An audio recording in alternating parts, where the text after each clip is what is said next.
नमस्कार। आपका अखबार के संग में आपका स्वागत है। मैं हूं प्रदीप सिंह। बांग्लादेश में जो कुछ हो रहा है वो बांग्लादेश के लिए जो भी समस्या है, भारत के लिए बड़ी समस्या है। आज का जो वीडियो बना रहा हूं ये वरिष्ठ पत्रकार और लेखक उत्पल कुमार का एक लेख है, उसके आधार पर बना रहा हूं। मैं कुछ और बातें जोड़ने की कोशिश करूंगा उसमें। जो कुछ बांग्लादेश में हो रहा है वो किस ओर ले जा रहा है भारत को, पहले तो ये समझने की कोशिश है। अभी तक हम 2.5 फ्रंट वॉर की बात कर रहे थे, चीन, पाकिस्तान, और हाफ फ्रंट वॉर जो है देश के अंदर के जो दुश्मन हैं। बांग्लादेश की जो गतिविधियां हैं, जिस तरह से वहां घटनाक्रम चल रहा है, वो 3.5 फ्रंट वॉर की ओर हमें ले जा रहा है। तो पहले तो बांग्लादेश को समझने की ज़रूरत है। बांग्लादेश को समझने में भारत के जो नीति नियामक है, नीति बनाने वाले हैं, वो या तो समझे नहीं हैं और या समझकर भी वो अनजान बने रहे। बांग्लादेश में इस्लाम की जड़ें पाकिस्तान से भी ज़्यादा गहरी हैं। 1905 में मुस्लिम लीग की स्थापना ढाका में हुई थी, जो बांग्लादेश की राजधानी है आज। और पाकिस्तान और बांग्लादेश का विभाजन भले ही हो गया हो, अलग देश बन गया हो, लेकिन पॉलिटिकल इस्लाम की जो विचारधारा है उससे दोनों जुड़े हुए हैं, उससे अलग बिल्कुल नहीं हुए। 1971 में भी इसमें कोई अलगाव नहीं आया। उसका उदाहरण देते हुए उत्पल कुमार ने कहा है कि 1971 दिसंबर में हमने बांग्लादेश बनवाया और 1974 में शेख मुजीबुर रहमान, उन्होंने पाकिस्तान के उस समय के प्रधानमंत्री जुल्फिकार अली भुट्टो को स्टेट विजिट पर ढाका बुलाया और उनका जो स्वागत हुआ वो कुछ दिन पहले हमारे राष्ट्रपति वीवी गिरी, उस समय राष्ट्रपति थे, वो बांग्लादेश की यात्रा पर गए थे, ढाका गए थे। उनका जो स्वागत हुआ था उससे बहुत ज़्यादा भव्य स्वागत जुल्फिकार अली भुट्टो का हुआ था। तो शेख मुजीबुर रहमान संदेश दे रहे थे भारत को कि हम इस्लाम पर चलने वाले हैं। और दूसरी बात, उन्होंने बांग्लादेश बनने से पहले उनका जो बयान था, कहते थे कि मैं पहले मनुष्य हूँ, उसके बाद बंगाली हूँ और फिर जो है मुस्लिम हूँ। और बांग्लादेश बनते ही उनका ये रवैया बदल गया, उन्होंने कहा पहले मुसलमान हूँ। ये है बांग्लादेश का मिजाज, ये है उसका चरित्र। अब बांग्लादेश में जो कुछ हो रहा है ये लंबे समय से हो रहा है, जिसकी ओर भारत ने या तो ध्यान नहीं दिया या ध्यान दिया तो कुछ किया नहीं। अमेरिका और पश्चिमी ताकतें लगातार बांग्लादेश में अस्थिरता पैदा करने की कोशिश कर रही थी। उसमें सबसे आगे था अमेरिका। उसकी वजह यह है कि उसको लग रहा था कि बांग्लादेश में शेख हसीना भारत से संबंध बढ़ा रही हैं और चीन से आर्थिक मदद ले रही हैं, चीन से आर्थिक संबंध बढ़ा रही हैं, और चीन को किसी भी हालत में उसका कद घटाना या उसको सीमित करने की कोशिश अमेरिका कर रहा था। ये अमेरिका को बिल्कुल रास नहीं आ रहा था। इन सब कारणों से अमेरिका को लग रहा था कि इस इलाके में बांग्लादेश और शेख हसीना खास तौर से उसके रास्ते का रोड़ा बनी हुई है। तो रिजीम चेंज का सारा प्लान जो है अमेरिका और वेस्टर्न कंट्रीज ने बनाया और तख्ता पलट करा दिया, और हमको खबर भी नहीं लगी। पड़ोस में रहते हुए भी हमको पता नहीं चला। शेख हसीना हमारे लिए कोई बहुत ऐसा नहीं है कि हमारे लिए कोई वरदान थी या हमारी बहुत बड़ी मित्र थी।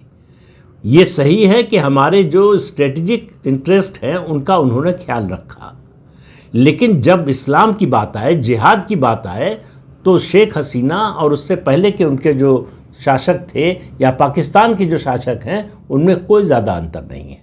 2008 से पहले ढाका में जो मदरसे हैं इक्का दुक्का मिलते थे, आज हर गली में मिलते हैं। चुनाव से पहले शेख हसीना ने वादा किया था महिलाओं से कि उनके एम्पावरमेंट के लिए कानून बनाएंगी, लेकिन चुनाव के बाद उन्होंने हाथ मिला लिया हिफाजत इस्लाम बांग्लादेश नाम के कट्टरपंथी संगठन से, जो जिहादी है। और जिहादियों के खिलाफ कार्रवाई में भी उन्होंने पिक एंड चूज किया। कुछ के खिलाफ उन्होंने सख्ती से कार्रवाई की और कुछ को छोड़ दिया। जो वॉर क्रिमिनल्स थे यानी 1971 के, उनके मामले में भी उन्होंने भेदभाव किया। तो ये अगर भारत के नीति निर्माताओं को गलतफहमी थी कि भारत से भारत अगर आर्थिक मदद करेगा बांग्लादेश की, उसको दूसरी सुविधाएं देगा, बिजली देगा, पानी देगा, कपास देगा, इस सब से भारत बांग्लादेश के संबंध प्रगाढ़ हो जाएंगे और बांग्लादेश भारत के साथ हो जाएगा। ये गलतफहमी दूर हो गई शेख हसीना के तख्तापलट के साथ ही, बल्कि उससे पहले से उसके संकेत मिल रहे थे, जिसको ग्रहण करने से हमने इनकार कर दिया। तो शेख हसीना तो शिकार हुई अमेरिका और वेस्टर्न कंट्रीज की जियोपॉलिटिक्स की, जो उनकी उठापटक है, उनकी जो रणनीति है, उसके कारण। और खेल वही खेला अमेरिका ने जो दुनिया के बाकी देशों में तख्तापलट के लिए करता है, कि जनतांत्रिक संस्थाओं की रक्षा करना है, जनतंत्र की बहाली करना है, जनतंत्र को बचाना है। इस नाम पर तख्तापलट करता है अमेरिका दुनिया भर में, और वही हुआ बांग्लादेश में। और इतिहास गवाह है कि अमेरिका ने जहाँ जहाँ जनतंत्र बचाने के नाम पर तख्तापलट किया, वहाँ पर डिक्टेटरशिप आई, जिहादी तत्व आए, इस तरह के कट्टरपंथी तत्वों के हाथ में सत्ता गई। वही बांग्लादेश में हुआ। बांग्लादेश उसका कोई अपवाद नहीं है, उसी रास्ते पर है बांग्लादेश। तो बांग्लादेश में जो कट्टरपंथी हैं, जिहादी हैं, उनके लिए आसान लक्ष्य था हिंदुओं पर हमला। सबसे सॉफ्ट टारगेट हिंदू थे, तो हिंदुओं पर हमला हुआ। उसके बाद इसकी भी एक सीमा है, क्योंकि हिंदुओं की जनसंख्या बहुत ज़्यादा नहीं है, तो अब वो अपने ही स्टेट के खिलाफ हो गए हैं। बांग्लादेश का जो इतिहास है, बांग्लादेश की जो विरासत है, उसको नष्ट करने में लग गए। जितनी उनकी राष्ट्रीय संस्थाएं, उन पर अब हमला हो रहा है। उत्पल कुमार कहते हैं कि इस्लामिज़्म जो है वो हिस्ट्री को और ग्रीवांस को बहुत लंबे समय तक याद रखता है। ये हम हिंदू हैं जो भूल जाते हैं। हालांकि उन्होंने नहीं कहा है, मैं जोड़ रहा हूँ कि 800 साल जिन्होंने गुलाम रखा, उनके प्रति हमारे मन में कोई विद्वेष का भाव नहीं है, उनसे कोई नाराज़गी नहीं है, बल्कि उनके प्रति हम गंगा जमुनी तहजीब की बात करते हैं। ये समस्या आज़ादी के तुरंत बाद आई थी कि पाकिस्तान और बांग्लादेश दोनों जगह हिंदू सुरक्षित नहीं हैं। तो उसके लिए आपको याद होगा कि एक नेहरू लियाकत पैक्ट हुआ था, और नेहरू लियाकत पैक्ट के बारे में मेरा मानना है कि वो दरअसल भारत में जवाहरलाल नेहरू की जो लोकप्रियता घट रही थी, जिस तरह से लोग भागकर पाकिस्तान से आ रहे थे, उस समय पाकिस्तान का विभाजन नहीं हुआ था, उससे जो नाराज़गी लोगों में पैदा हो रही थी, हिंदू वहाँ से भागकर आ रहे थे, उसको शांत कराने के लिए ये पैक्ट हुआ था, जिसका लाभ सिर्फ मुसलमानों को मिला, हिंदुओं को कोई लाभ नहीं मिला। लेकिन वो बात, उसकी बात फिर कभी विस्तार से करेंगे। विभाजन के समय 1941 की बल्कि कहें का जो सेंसस था, उसके हिसाब से पूर्वी पाकिस्तान में हिंदुओं की जनसंख्या, आबादी उनकी लगभग 28-29% थी, 1/3 मोटे तौर पर मान लें। सरदार पटेल का सुझाव था कि पूर्वी पाकिस्तान का 1/3 हिस्सा, 1/3 ज़मीन हिंदुओं के लिए ले ली जाए, और कल्पना थी उस इलाके में हिंदू होमलैंड बनाने की, हिंदुओं के लिए अपना स्थान बनाने की, जिसका समर्थन डॉक्टर श्यामा प्रसाद मुखर्जी ने किया। लेकिन नेहरू पर पाकिस्तान प्रेम और धर्मनिरपेक्षता का भूत सवार था, इसलिए कुछ हुआ नहीं। आज फिर वो परिस्थिति आ गई है जब इसके बारे में भारत सरकार को सोचना चाहिए। इसके अलावा भारत को इस बारे में भी सोचना चाहिए कि इजराइल ने जिस तरह से अपने यहाँ कानून बनाया है कि दुनिया में जहाँ भी ज्यूज़ हैं, उनको ये अधिकार है कि वो इजराइल आएँ, और इजराइल आएंगे तो उनको स्वतः ही इजराइल की नागरिकता मिल जाएगी। भारत को भी इस तरह का कानून बनाने पर विचार करना चाहिए, क्योंकि हिंदुओं के लिए जाने की और कोई जगह नहीं है। जो क्रिश्चियनिटी को मानते हैं, जो इस्लाम को मानते हैं, उनके लिए बहुत सारे देश हैं, लेकिन जो सनातन धर्म को मानते हैं, उनके पास भारत और नेपाल के अलावा और कोई देश नहीं है। नेपाल भी धीरे धीरे जो है दूसरी तरफ जा रहा है। तो भारत सरकार को ये सीए की बजाय ऐसा कानून बनाना चाहिए कि जो भी हिंदू दुनिया के किसी कोने में है, अगर वो परेशान है, भारत आना चाहता है, तो भारत आए और उसको भारत की नागरिकता मिल जाए। ये ठीक है कि सुरक्षा कारणों से उसकी जांच पड़ताल जरूर होनी चाहिए, लेकिन ये कानून होने से ये कि इस तारीख तक जो आया है, उस तारीख तक जो आया है, ये अगर आप करेंगे तो ये बहुत लंबा चलेगा नहीं। आप देखिए, सीए बन गया, कहने को कानून बन गया, कितने ऐसे हिंदू हैं जो बांग्लादेश पाकिस्तान और अफ़गानिस्तान से आए थे उनको नागरिकता मिली है। अभी 2-3 दिन पहले किसी ने बताया कि अभी तक सिर्फ 157 लोगों 157 ऐसे लोग हैं जिनको नागरिकता मिली है। ये ऊंट के मुंह में जीरा भी नहीं है।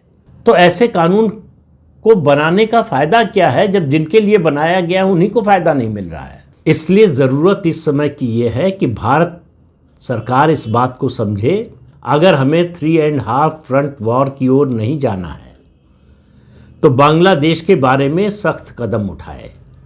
बांग्लादेश की ओर दोस्ती का हाथ बढ़ाने से समस्या हल नहीं होगी। वो उसी तरह होगा कि रेत में आप जैसे शुतुरमुर्ग जो है गर्दन गड़ा लेता है और लगता है कि तूफान गुजर जाएगा, कुछ नहीं होगा और उसकी वो गलतफहमी दूर हो जाती है। उसी तरह की स्थिति में हम हैं कि बांग्लादेश को जो पानी दे देंगे, बांग्लादेश को बिजली दे देंगे, दूसरे आर्थिक संसाधन दे देंगे, इससे जो है दोनों देशों के संबंध सुधर जाएंगे। समस्या जो है वो एक वैचारिक संघर्ष की है, इस्लाम और सनातन के संघर्ष की है और ये समस्या इन चीज़ों से हल नहीं होने वाली है। तो बांग्लादेश का जो चटगांव का इलाका है, पहाड़ी इलाका है जहां हिंदू बहुल आबादी है, उसके आसपास का क्षेत्र लेकर एक हिंदू होमलैंड बनाने की कोशिश भारत सरकार को करनी चाहिए।